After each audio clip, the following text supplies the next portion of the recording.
With her parents by her side, Aaliyah walks toward the entrance.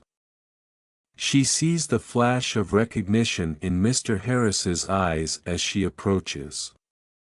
He looks at her, then at the mass of people behind her, and for the first time, Aaliyah sees fear in his eyes. "Mr. Harris," Aaliyah's mother calls out, her voice strong and clear, "we're not going to stand by while you punish our children for their culture, for their identity." Mr. Harris opens his mouth to respond, but before he can say anything, Aaliyah steps forward. "You tried to make me feel small," Aaliyah says, her voice steady. "You made me feel like I didn't belong, but I do belong. We all do, and we're not backing down." Mr. Harris swallows hard, his eyes darting around as if searching for an escape. He has no words to counter her. The protest continues into the evening, growing stronger by the minute. The energy is electric, and Aaliyah feels a wave of empowerment wash over her. She isn't afraid anymore, she isn't going to be silenced. This fight is no longer just hers, it's for every black student who's ever been told they didn't belong. Under mounting pressure, the school district calls for an emergency meeting. Parents, teachers, and students pack the auditorium, and the tension in the air is palpable. The school board is desperate to contain the damage, but it's clear their attempts to brush the issue under the rug have only made things worse. As evidence continues to pile up against Mr. Harris, the media digs deeper into his past. Former students from his previous school come forward, sharing stories eerily similar to Aaliyah's. What began as a quiet legal case surrounding hair discrimination suddenly balloons into a public scandal of racial bias and systemic mistreatment. The stories are heartbreaking, each one weaving a pattern of cruelty that paints Mr. Harris not as the progressive leader he pretends to be but as a man who consistently uses his power to oppress students who don't fit his narrow view of conformity. These students, now adults, carried their wounds silently for years, but Aaliyah's case has given them the courage to speak out. They flood the media, social media platforms, and legal teams with their experiences. Some are hesitant, afraid of not being believed, but as more and more voices join the chorus, the floodgates open. The stories are chilling. Marie, now 26, was one of the first to speak out. Her story mirrors Aaliyah's so closely that many wonder how Mr. Harris managed to hide his behavior for so long. "I was in my junior year," Marie begins, her voice shaky but resolute. "I remember it like it was yesterday. I had just gotten my hair braided, and I felt beautiful. It wasn't anything elaborate, just neat cornrows that my aunt had done for me. I was excited to go to school and show them off, but that excitement didn't last." Marie explains how during a math class, Mr. Harris pulled her out of the room to discuss what he called a serious issue. She thought she might be in trouble for something related to her academics, but instead, he zeroed in on her hair. He said my braids were too distracting, that they were pulling attention away from the other students. He asked me if I thought it was appropriate to show up to school looking like that. I didn't even know what he meant at first, she recalled, her voice cracking. But then he said I looked unprofessional and told me to fix it by the next day or face suspension. I was just 16, trying to do my best in school, and suddenly my hair was a problem. Marie's experience left her feeling humiliated and singled out. She shared how she spent the rest of that school day in tears, feeling ashamed of her appearance. I didn't understand why my hair was such an issue. It's part of my identity, part of my culture, but to him, it was a distraction. She went home and cried to her parents, who were just as confused and hurt, but fearing the consequences, they told her to take out the braids to avoid further conflict. I didn't wear braids again for the rest of high school, she admitted. I felt like my identity had been taken from me, like I had to be someone else just to get by, and all because of Mr. Harris. Jamal was another student who shared his experience, now in his late 20s. He had spent years trying to forget the trauma of his high school days, but Aaliyah's story brought it all rushing back. I wasn't even surprised when I heard about Mr. Harris being in trouble again, Jamal said bitterly. That man made my life hell. Jamal's ordeal began when he was a freshman. He was a quiet, academically focused student, but his natural hair had always been a point of contention for Mr. Harris. I had an afro, he explained. I've always loved it, it's how my dad wore his hair, and it made me feel connected to my roots, but Mr. Harris hated it. Jamal recalled multiple incidents where he was called into Mr. Harris's office under the pretense of discussing his behavior, only for the conversation to shift to his appearance. He told me that my hair made me look aggressive, that it wasn't the kind of image the school wanted to promote. I was just a kid, man. How does hair make you aggressive? What made Jamal's story particularly harrowing was the fact that Mr. Harris's mistreatment extended beyond verbal reprimands. He would constantly single him out for discipline if anything went wrong in class, even if Jamal wasn't involved. I was the first person he looked at.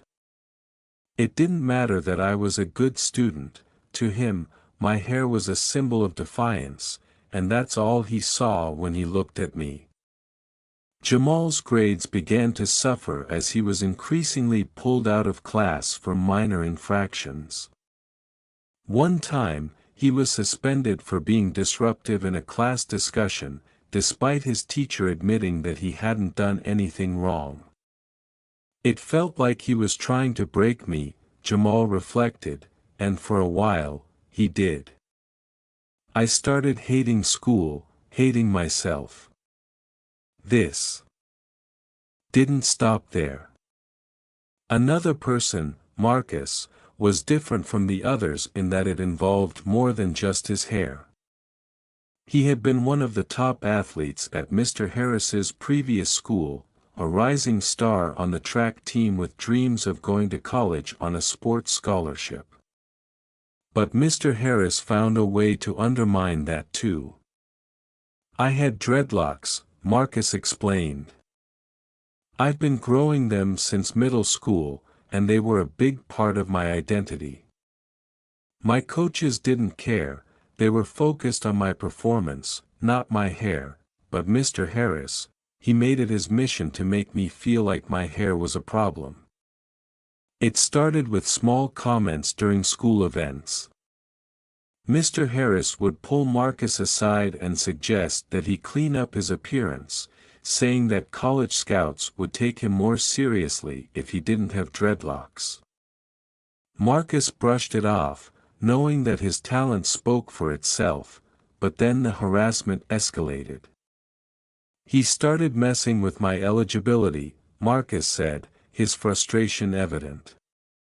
He claimed I wasn't meeting academic standards or that I was missing too many classes, even though my grades were fine and I had perfect attendance.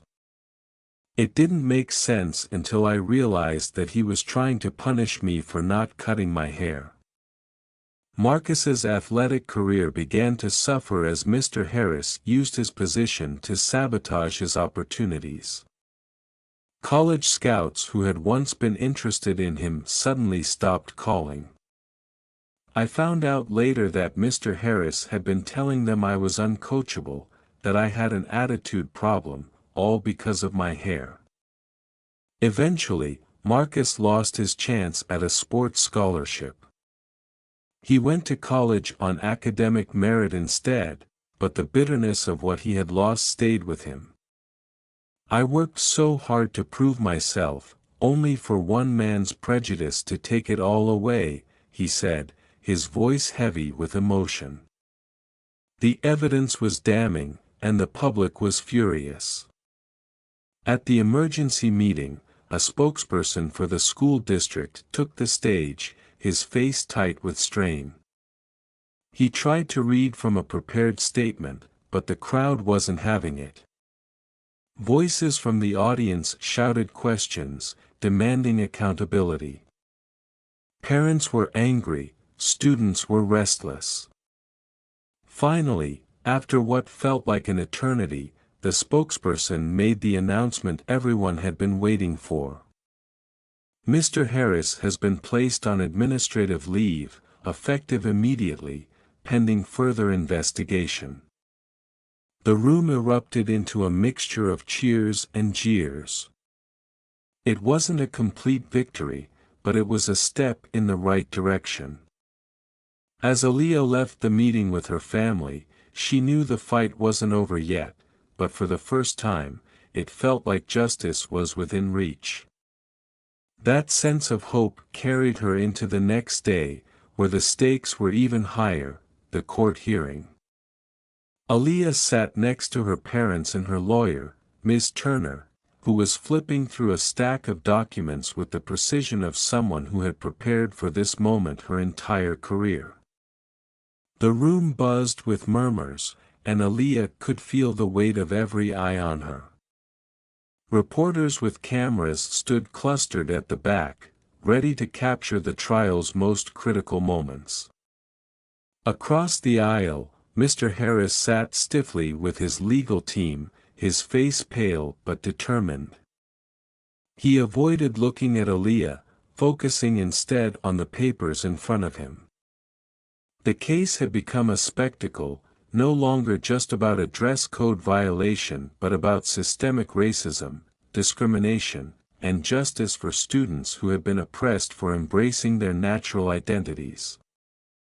As the judge entered, the murmurs quieted, and the proceedings began with Aaliyah's lawyer presenting their case, how Aaliyah had been suspended unjustly, how the school's dress code policies disproportionately targeted black students, and how Mr. Harris had a history of discriminatory actions that had been covered up by the school board. Ms. Turner's voice was steady, sharp, and full of conviction. She called up witness after witness, each one adding another layer to the already damning evidence.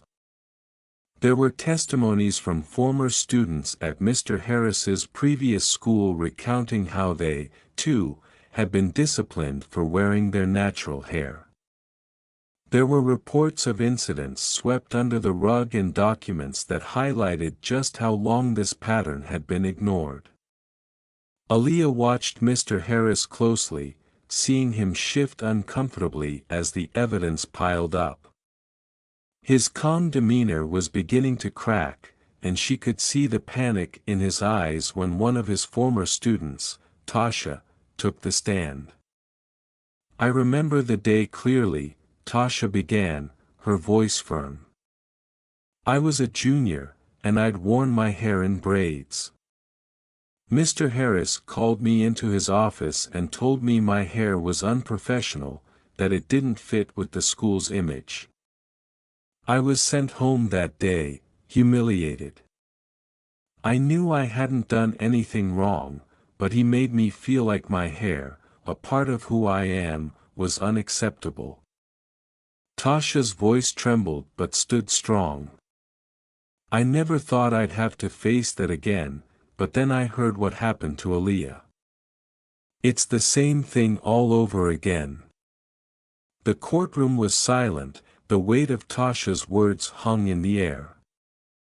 After weeks of testimony, the trial reached its climax. Mr. Harris finally took the stand. His once confident posture had given way to a man who looked as though he was barely holding it together. His lawyer tried to paint him as a well-meaning principal who was simply enforcing school rules, but the evidence was too overwhelming. Under cross-examination by Ms. Turner, Mr. Harris's past was laid bare. The audience watched as he stammered through his answers, trying to explain away his actions. When questioned about the scandal at his previous school, he deflected, claiming those incidents were unrelated, that he had been doing his job. But it was clear to everyone in the courtroom that his job, as he saw it, involved controlling black students' expressions of identity, especially through their hair. Ms. Turner wasn't having it.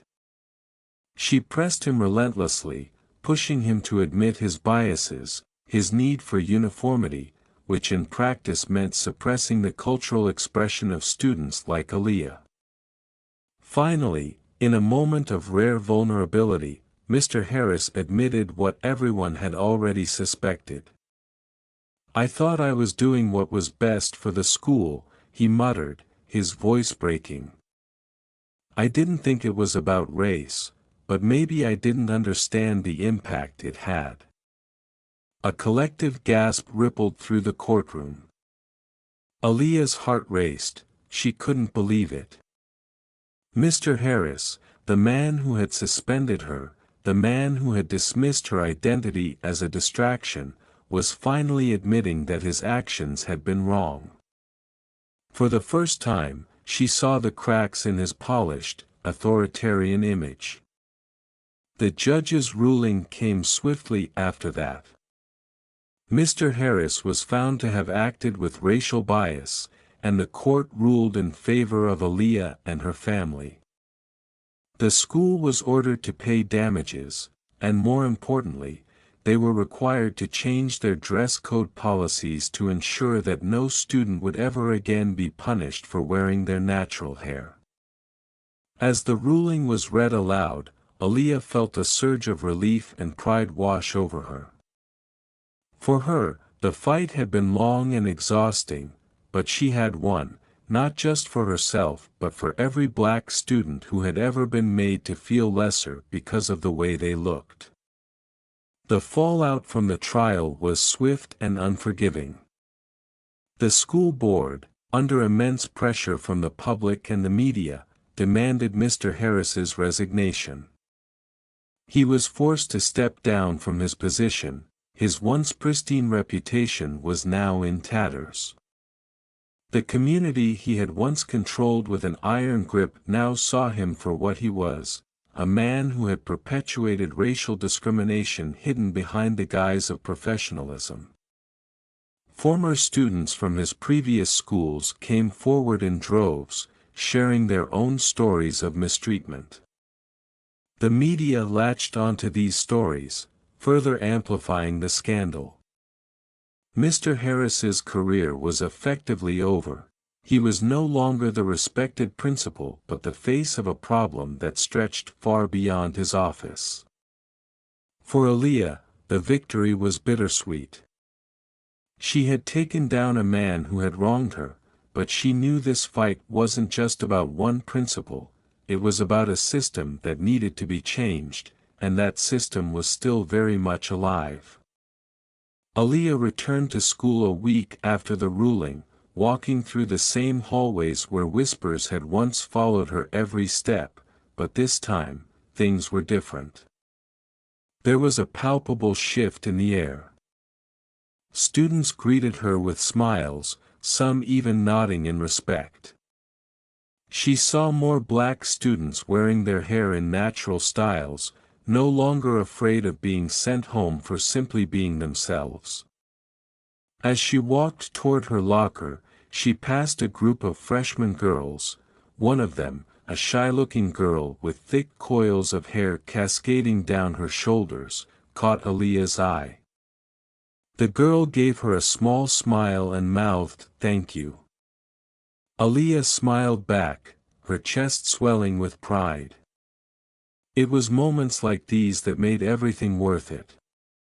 Later that day, the school held an assembly where the new interim principal addressed the student body. She spoke about the changes that were being implemented, dress code reforms, sensitivity training for staff, and a commitment to creating a more inclusive environment for all students. It wasn't just lip service this time. Aaliyah could feel the genuine shift in the school's atmosphere. When Aaliyah was called up to the stage, the applause was deafening. She stood in front of her peers, her heart pounding with emotion. She hadn't wanted to become the face of a movement, but now that she was, she knew she had to carry that responsibility with grace. "Thank you," Aaliyah began, her voice strong and steady. "This victory isn't just mine. It belongs to all of us, everyone who's ever felt like they didn't belong, like they had to hide a part of who they are. We don't have to hide anymore. Our hair, our culture, our identity, they are not distractions, they are our strength." The crowd erupted in cheers, and Aaliyah felt a surge of empowerment she had never known before.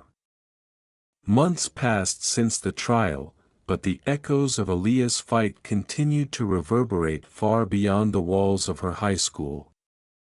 What started as a local battle had now evolved into a national movement. News outlets from across the country continued to run stories about natural hair discrimination in schools, and Aaliyah's face had become synonymous with the fight for cultural acceptance and identity. Her story wasn't just a headline anymore, it was a catalyst. School districts across the country began reviewing their dress code policies, with many eliminating restrictions on natural hair entirely. Activist groups rallied around her cause, launching campaigns to support students facing similar discrimination. The movement wasn't just about hair. It was about challenging the narrow definitions of professionalism and respectability that had long been used to marginalize people of color. Aaliyah had been invited to speak at numerous events, panels on racial justice, discussions about natural hair, and even a national education conference where she shared the stage with lawmakers and activists. Her confidence, once buried under self-doubt and frustration, now shone through with every word she spoke. One morning, as she prepared for another speaking engagement, her mother walked into her room, holding a letter. "This came in the mail for you today," she said, handing it to Aaliyah with a smile. Aaliyah took the envelope and slowly opened it. Inside was a personal letter from a group of young girls at a school across the country. They had seen her story on the news, and it had inspired them to organize their own protest when their school tried to enforce a rule against natural hair. "Dear Aaliyah," the letter began, "because of you, we didn't give up. We stood our ground, and they changed the rule. You gave us the courage to be proud of who we are. Thank you for showing us that we matter." Aaliyah felt tears welling up in her eyes. She had always hoped her fight would make a difference, but seeing it in writing from the next generation hit her deeply. These girls didn't have to go through what she had, and that was all she had ever wanted. Her mother placed a gentle hand on her shoulder.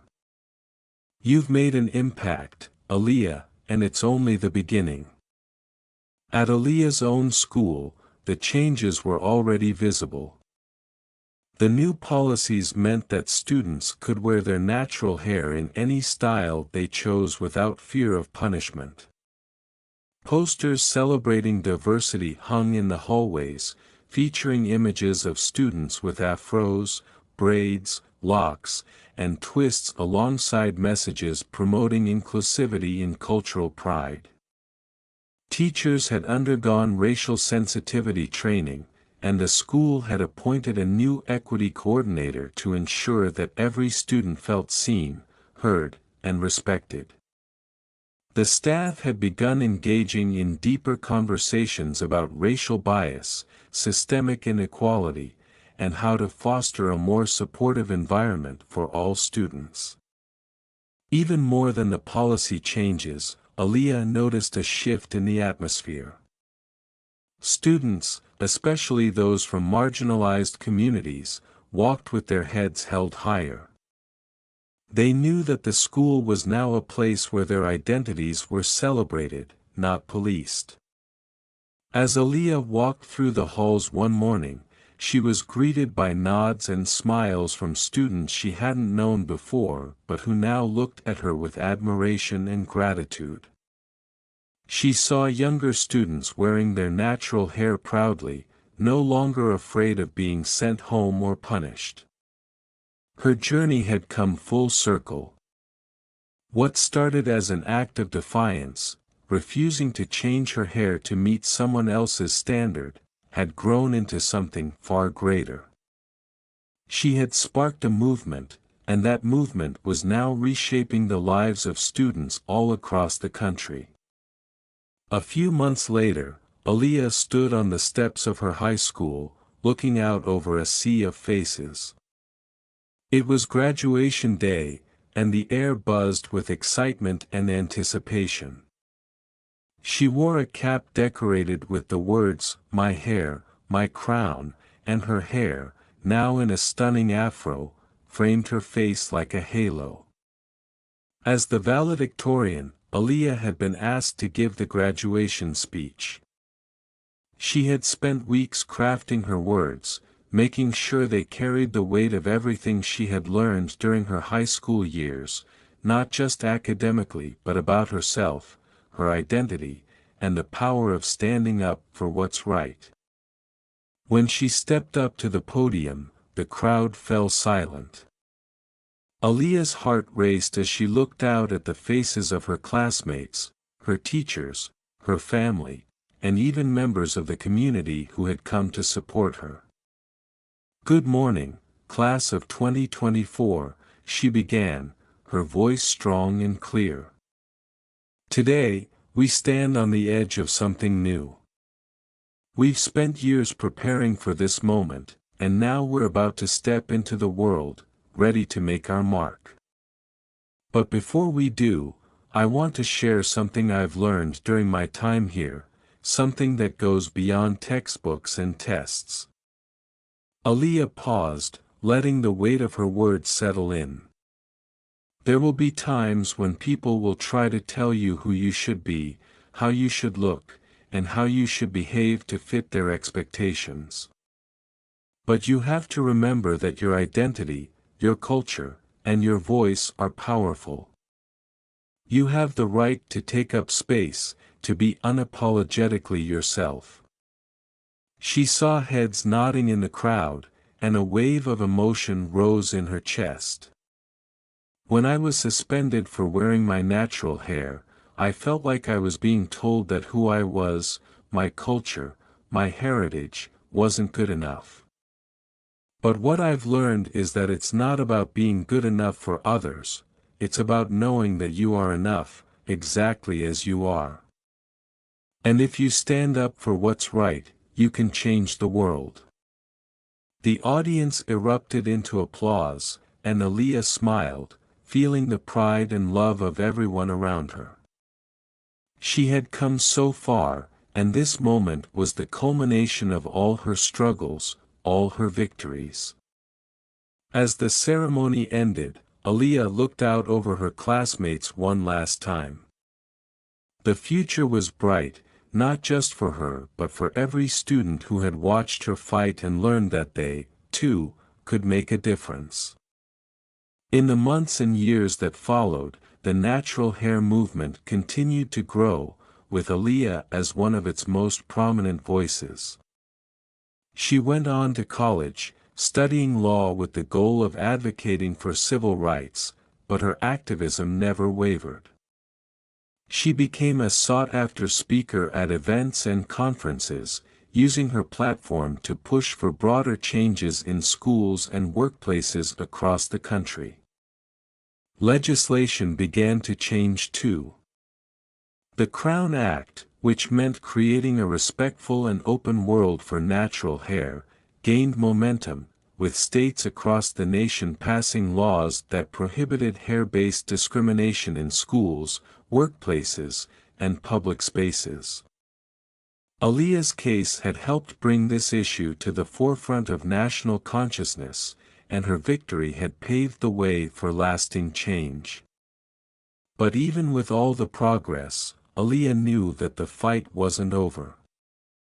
There were still battles to be fought, still systems of oppression to dismantle. But she also knew that she wasn't alone in that fight.